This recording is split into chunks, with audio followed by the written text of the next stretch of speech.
guys, how's it going? I hope you're having a very good day. So for today's video, I'm here to do my book review on Cress, which is the third book in the Lunar Chronicles series.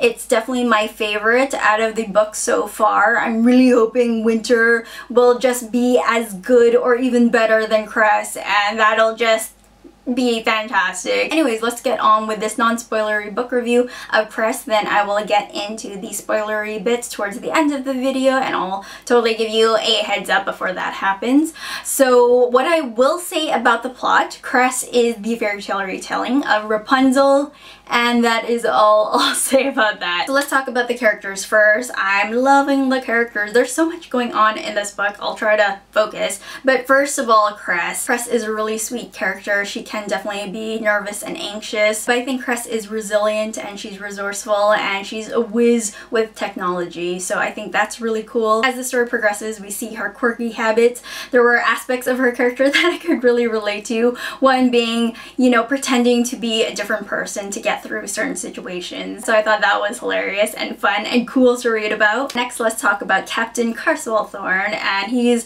fantastic in this read as well. We definitely get to see another side of his character than, you know, the jokey, sarcastic comic relief. He's still the comic relief, but we get to see another side of his character. We get to see Thorn thrown into very difficult and challenging situations, so we get to see how he reacts and adapts to that. Thorn is definitely my favorite out of our leading men, and we get to see more character development with the other characters, and the craziness everyone is put into. Things go awry in Cress, and oh, it's just so good. So good. Next, I want to talk about the plot of Cress. Oh my gosh, my head was gonna explode from all the excitement. It was so good. The pacing, let's talk about the pacing, is on point. Marissa Meyer crams so much in just this tiny, it's not really tiny, but there's quite a bit going on in this read, and I think everything hit at the right moments, and you know, things weren't left in the air at the very last minute, so I think that was really great. There's a lot of great action. There's so many plot twists. Things get really dark and intense, and there's a lot of dire, really close-cutting scenes. Unlike Cinder, where I felt it was more predictable, I think Cress definitely threw me for a loop and kept me on my toes and on the edge of my seat and all those idioms. And I thought the setting where the book takes place is fantastic as well. I felt I was there. I'll discuss it further in the spoilers, but for the most part, I think from the beginning to the end, it was just so good. So with that being said, guys, I'm going to give Cress by Marissa Meyer 5 stars out of 5. It was so good. I loved it so much with the characters and the plot. Everything was fantastic.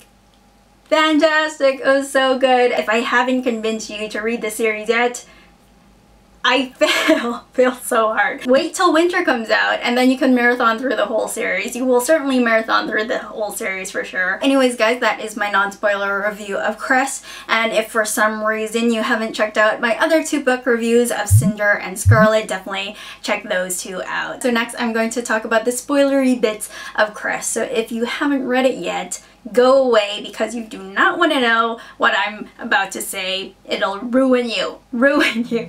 So I will talk to you later, and have a very good one. Bye. So let's dish about Cress. So where shall I begin? There's so much to talk about. We could talk about the crash landing in the Sahara Desert with Thorn and Cress. We could talk about Scarlet's kidnapping by Sybil Mira. We could talk about Winter. She's introduced in Cress as well. We could talk about the heist that is pulled off in the 3rd act, and that was fantastic. We also find out there's a new strain of the virus that affects Lunars, and Dr. Erlin is the father of Cress. Oh my gosh, so many plot twists. So let's talk about Scarlet first, and her kidnapping is horrible. I can't even imagine.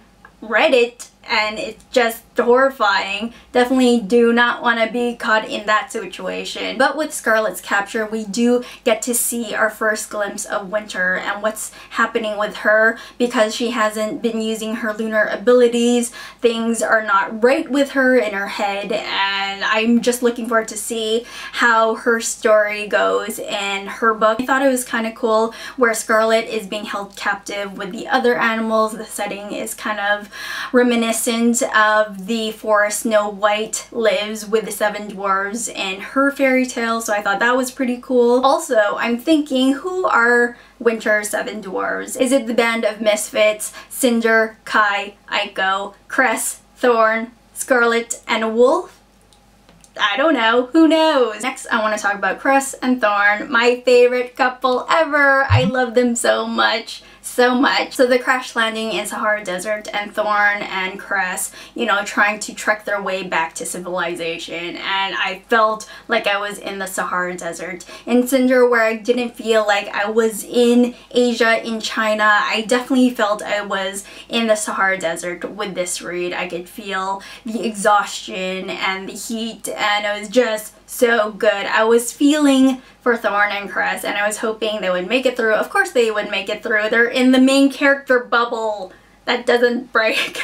Anyways, and I love seeing Thorn and how close he got to Cress, and his feelings are starting to unravel. I think Thorn loves Cress, and it's just a matter of time before he realizes it. I hope he realizes it. So I thoroughly enjoyed reading about Cress and Thorn's chapters and them being together and their relationship developing throughout the read. So it was great. Fantastic. And lastly, I want to talk about the amazingness that is the heist that takes place in the 3rd act, where Cinder and her crew has to get Emperor Kai, His Majesty, out of the palace, get him out of that wedding, and it was so good. We have Cinder, the mastermind, we have Cress, the tech hacker extraordinaire, we have Wolf, who is the muscle, we have Dr. Erland and Thorn, who is the distraction, we have Aiko, who is the inside man, or shall I say android, in this crew, and then we have Jason, and then we have Jason, who is waiting in the wings in the ship as the getaway car. And I thought the heist was brilliant when I started reading it. It's like, this is not happening. I love heists scenario so much because I think it's so cool and fun, and how everything progressed